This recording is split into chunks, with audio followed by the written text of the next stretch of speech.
Good afternoon, everybody, and thanks for taking the time to join with us today. Really appreciate that. This is our second of a four-part series covering the subject of digitizing the future of care. My name is Clive Evans. I'm one of the client directors within iPlanet and have a lot of experience with adults with learning disabilities, as well as 25 plus years in the IT corporate world. Also, I'm joined by my colleague, Lisa Jane, who is our international client director. And again, she has many years of experience working with young people and adults with learning disabilities, more than me, 34 years, nearly 35 years. And she's been with iPlanet for the last 10 years, rolling out iPlanet with many, many different customers, large and small, from Ireland to New Zealand to the UK to beyond.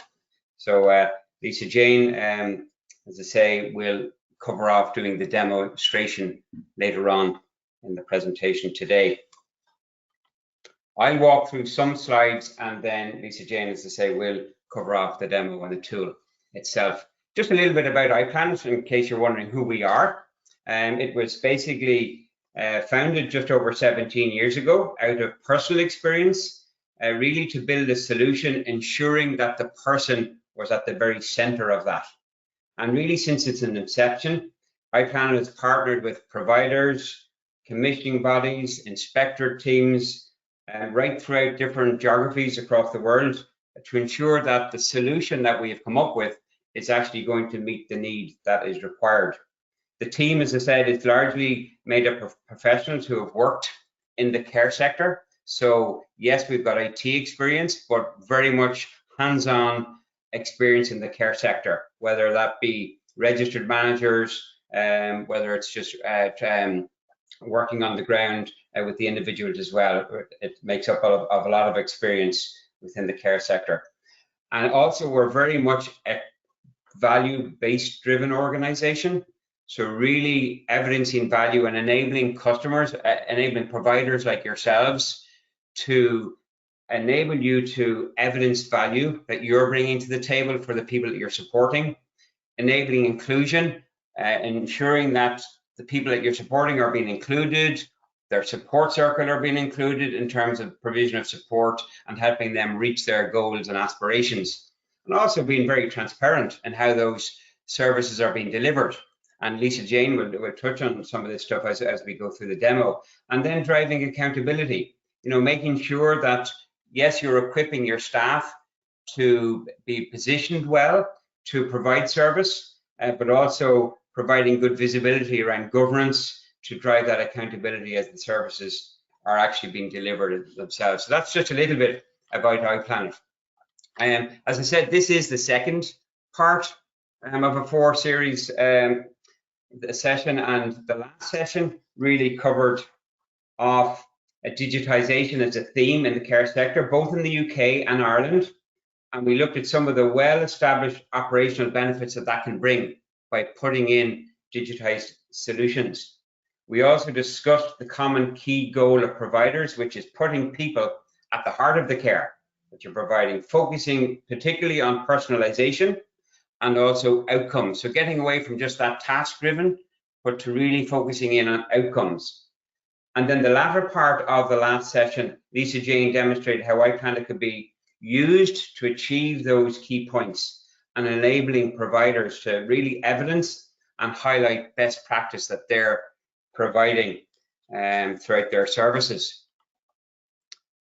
Today's topic, we're going to be covering on, or really going to focus in on configuration.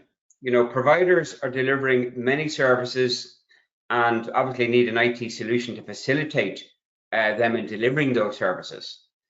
However, obviously the system needs to be able to be built upon the person or around the person and not just the service themselves.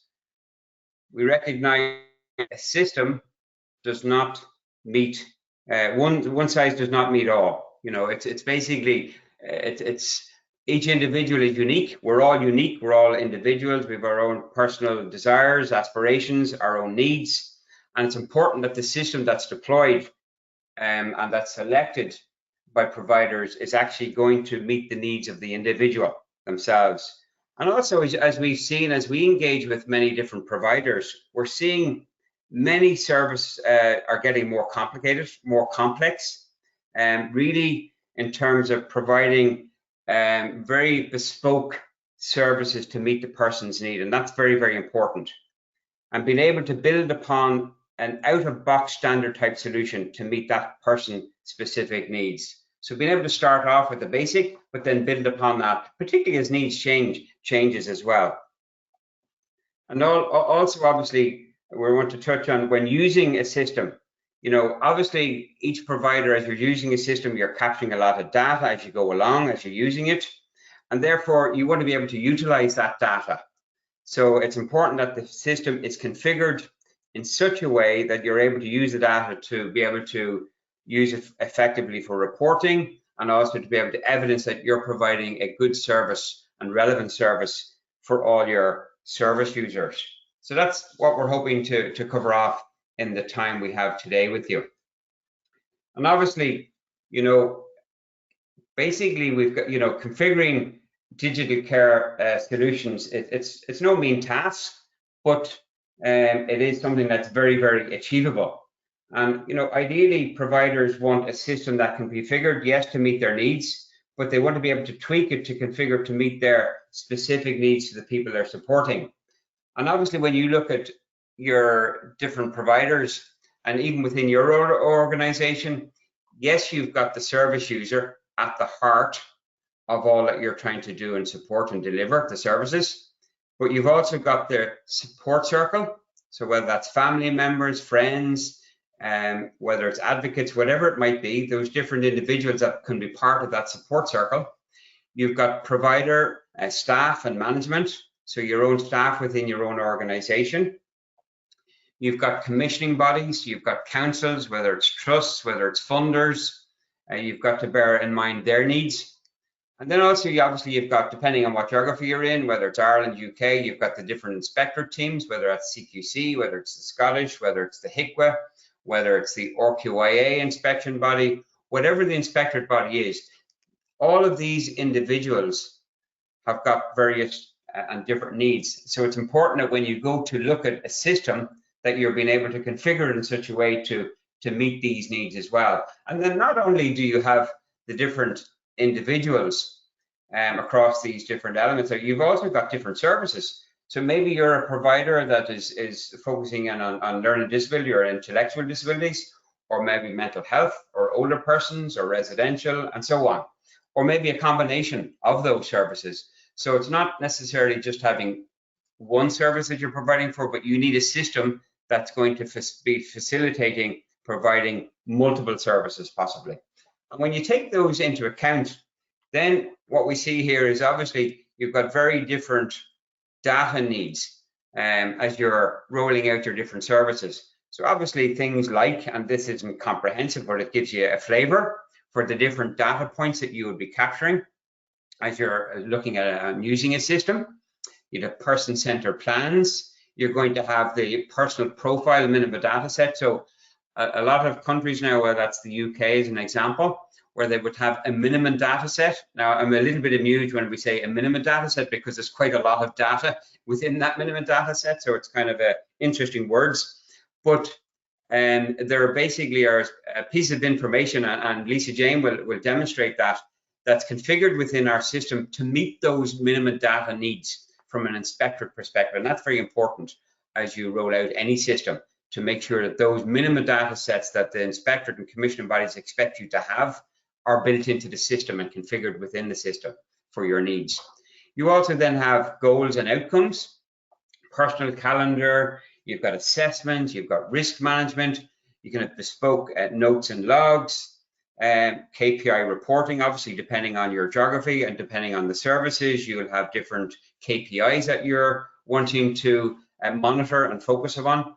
New directions is another area within the Irish market, and obviously governance, incident management, etc. So they're just a flavor, as I said, as to the different pieces of data and information that you will need to be able to capture within a system that you are utilizing, so that you can have good governance, and make sure good effective delivery of service for your service users. Then obviously, we're talking about configurability and why is it important to have a system that is configurable? Well, obviously, as we've already mentioned within the earlier slide, one size does not fit all. We all know that. And a lot of providers, very specialist services, need to have systems that are flexible and that can basically meet those tailored needs for the individuals that they're supporting. Very, very important. Specialist services, as I said, are responding and seeing more increased tailored services that are needed for people that they're supporting. So that's very important that they can configure the system to meet those needs. Obviously, as I mentioned, providers might not just be focused in on one area, i.e. mental health. They could be doing learning disability, they could be doing community services, etc., etc. So having a system that you can configure to meet all of those different services is very, very important. And then obviously, being able to capture, as I mentioned earlier, the capture within the system data that you can use for reporting purposes, to being able to evidence how you're executing and delivering on your services. And most importantly as well, when you go to deliver a new solution within an organization, obviously key to the success of it is landing it with your staff well. So if you can make sure that you can configure your system to use terminology that your staff are used to, it'll land and deploy more effectively across your organization. And that's crucial for delivery of service, as you know, for your service users. So they would be some of the key reasons as to why you would want to ensure that you have a system that is very, very configurable. And then obviously these are some of the areas that we would have configurability in, and Lisa Jane will touch on some of these, referrals, assessments, having those bespoke plans, care and support or person-centered plans, those outcomes that everybody is focused on, helping people to deliver and achieve, identifying the risks, the actions, alerts, and those unique reports that one requires for the different services that they're supporting. So really having a configurable system is really, really important. Then, just before we hand over to Lisa Jane shortly, we believe that iPlanet is very well placed to enable you to have a system that's ready to go, but a system that you can also build upon. We have, as I mentioned earlier, we have already spent many years engaging with and having experience with both commissioning bodies, inspectorate bodies, with many providers like yourselves that are on the call today, getting feedback and building that feedback into our system to really make it something that's going to be effective and land well.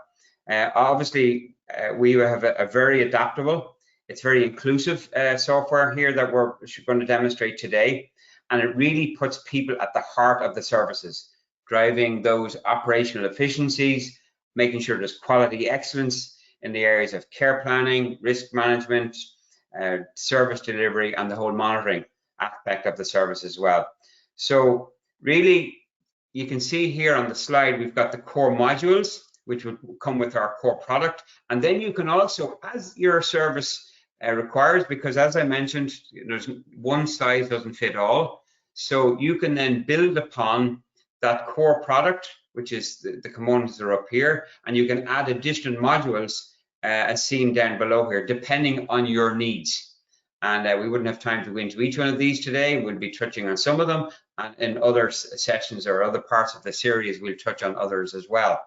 But just to say that really with iPlanet, you would have a system that's ready to go out of the box in effect, and then you can build upon that to configure further to meet your needs within your specialist services. Thank you, Lisa Jane, for walking us through so comprehensively various different aspects, and I know you could have spent probably another hour or so, but giving a good insight to really the configurability of iPlanet on how important it is, but also most importantly the benefits that having the configurability within a tool can really facilitate, one, the staff learning and using the service, the tool, but also most importantly as well, being able to use it most effectively for the people that they're supporting, to personalize it, to really make that bespoke where needed for those service users. So thank you for that. And thank you for everybody who has attended today. Really appreciate you taking your time. On the slide here, you can see if you do have any further questions, please do reach out to us. If you'd like any further demos on any aspects of the tool, please just email us at inquiry@aspirico.com and we'll be sure to get back to you. Again, I mentioned at the outset of this session that this is the second of 4.